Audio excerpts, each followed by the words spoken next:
What's going on, everybody? I'm Jay Williams. This is the Sports Collective. Please like, comment, and subscribe, and I greatly appreciate it. Look, we're gonna get straight into it. We're gonna watch a couple clips. We got Barack Obama seemingly seeking out Caitlin Clark to give her some advice. We're gonna look at Caitlin Clark, a short clip of her addressing the Alyssa Thomas event for the last time on an ESPN interview, and we're gonna look at the second half of the season with the Indiana Fever. My thoughts on what's going to happen in the second half. I'll be honest, I do not care about the All-Star game tonight. I would prefer Caitlin, Kelsey, and Aaliyah not to really play that much. It's not important. I don't think they're going to take it serious anyway as far as the whole All-Star game. It's going to be similar to what the NBA does during All-Star week. But let's get into it. Let's let's look at what Barack Obama addressed told Caitlin Clark. Oh, hey, Caitlin, how are you? Really nice to meet you. You're great. You're fantastic. Thank you. Don't let all this nonsense get you down. Crazy. I appreciate it. Yeah, you know, I always say one of the things that was luckiest for me was I didn't get famous till I was like 45. So I was an old man. I mean, you're my daughter's age. They're not to have that much, burden and nonsense. So don't lose that joy. The game's like the game.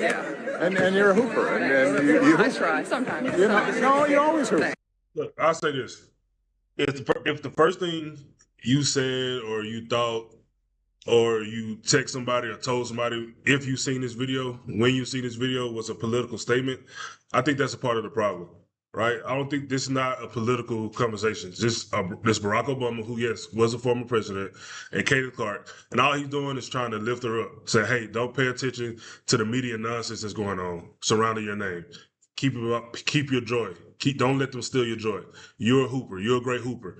He's giving her words of encouragement. Like he's saying, like, hey, what you going through, not a lot of people go through. I was 45 when I became famous. You are 24. You still a young woman. You still figuring it out. When I was 24, I was completely immature. I'm immature now. I ain't gonna lie to you. I'm in my early 30s. So I ain't gonna give you my age, but for her to be 24 to go through all this, just last week you had an article coming out comparing her and the WNBA players to the Emmett Till situation. Like you got this nonsense hate going on surrounding her name constantly. This is not a political statement. Whether you Republican, whether you Democrat, whether you independent, this is not that. This is just a former president giving this woman some encouragement, saying, hey, don't let them steal your joy. And I agree. And you're on a nice little run right now. Yeah, we are. Yeah. You mind if I get a picture? Yeah, come on. Ready? Come on. So cute. Wait, guys. Hey, Kelsey Mitchell is funny. Hey, have you ever been hungry around your homeboy and you didn't have no money and he brought food and you look over at his food hoping he offer you some? That's how Kelsey Mitchell is right now with Barack Obama hoping she get a picture. And Caitlin Clark, team player, told Aaliyah and Kelsey to come over and get a picture. That's pretty funny. That's pretty funny. Get in with me too. Come on. Nice to meet you. Come on.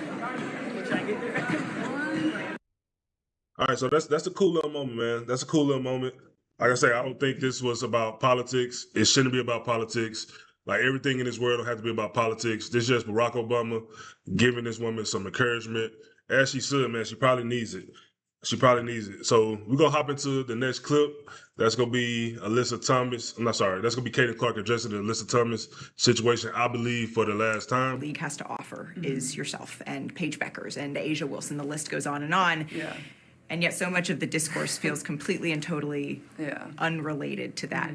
Do you feel that? Yeah, absolutely. And I think a lot of it is it's not always based in reality. I feel like media and journalism have a responsibility to tell the stories, and a lot of times you guys are the ones controlling the narratives about what people read, talk about, and a lot of that is sometimes so far out of touch with what is reality, and that can be confusing to somebody that's 24 and trying to navigate life and trying to help her team win a championship. Case in point, an incident like Alyssa Thomas, the foul. A foul happens on the court.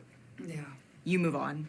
She moves on. Yeah. And that should be the end of it. 100%. So top down, what needs to be done so that is? It seems like there's always a moment like that in every season that I've played so far. And I think for myself, I just try to navigate it the best I can. It gets exhausting. It gets frustrating because think especially like that's a perfect example of like, yeah, it was a hard foul and it should have been dealt with in the moment and they should have decided what it was then and reviewed it. Great. We move on. You see it happen in the NBA all the time. It's not anything more than that. It's basketball.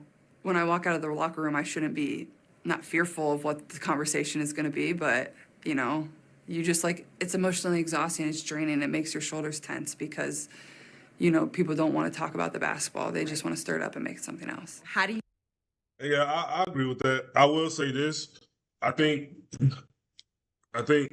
the totality of everything that has happened over the past 3 years is a buildup. So I do get her perspective, and I've been saying the same thing, keep it about basketball.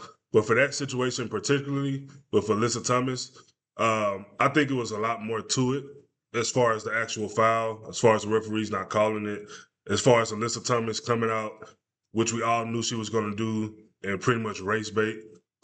She's been doing it for years. I think we just seen it with the Chelsea Gray situation. Chelsea Gray posted,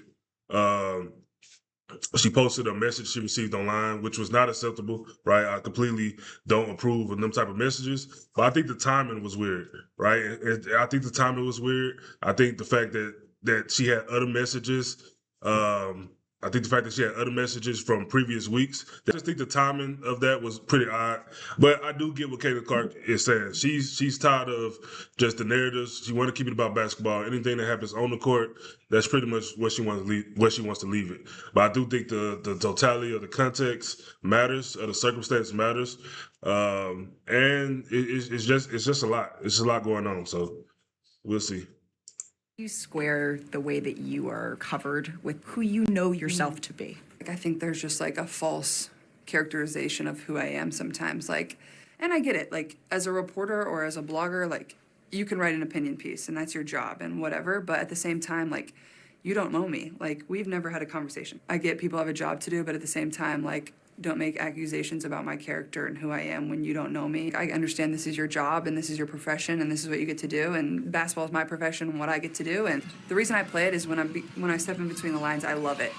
And that's what's so fun about it for me is, like, I get to compete. This was always my dream, and nobody should ever try to take that away from me. Like, the love and the joy that I have for the game, and they haven't and they won't, because it's my goal to win, like win championships, and I know that I can help this team do that. And that's always what I remind myself in the moments that, you know, things go downhill. It just makes you work harder. And that's been my biggest issue with all the stuff that's going on. I just think the media is attacking her character when she hasn't deserved it. Like, for you to try to make, for the media for the past 3 years, trying to make this woman the face of racism is kind of ridiculous when she has spoken up against it multiple times. I don't know. I was raised better than that. Like I said, I face racism personally. The people that happened with, it happened with them. It happened with nobody else.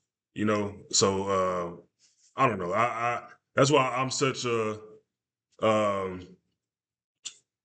supporter of her, because I see what is going on. Right, I'm not gonna fall for it. I'm not the smartest guy, but I'm a little bit smarter than that.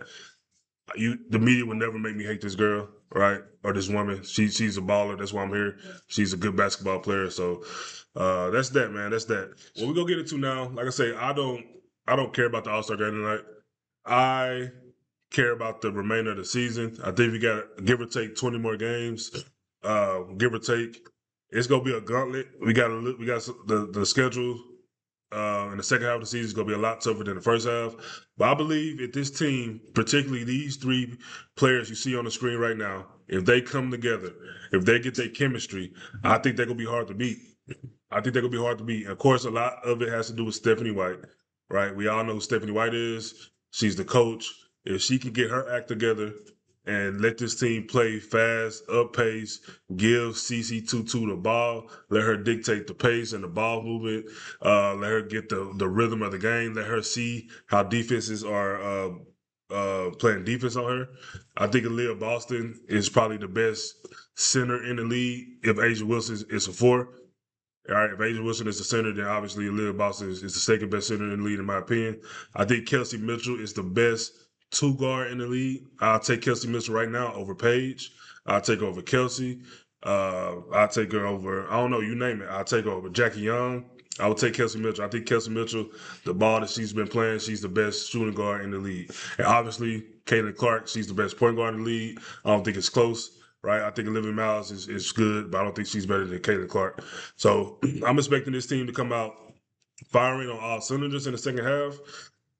If Stephanie White gets out the way, hopefully she gets out the way. So let me know what you think. Are y'all excited about the second half of the season? What you think the record's going to be, or how you think this team's going to play? Let me know what you think in the comments. Once again, I'm Jay Williams. This is the Sports Collective. Please like, comment, and subscribe, and I greatly appreciate it. Peace. I'm out.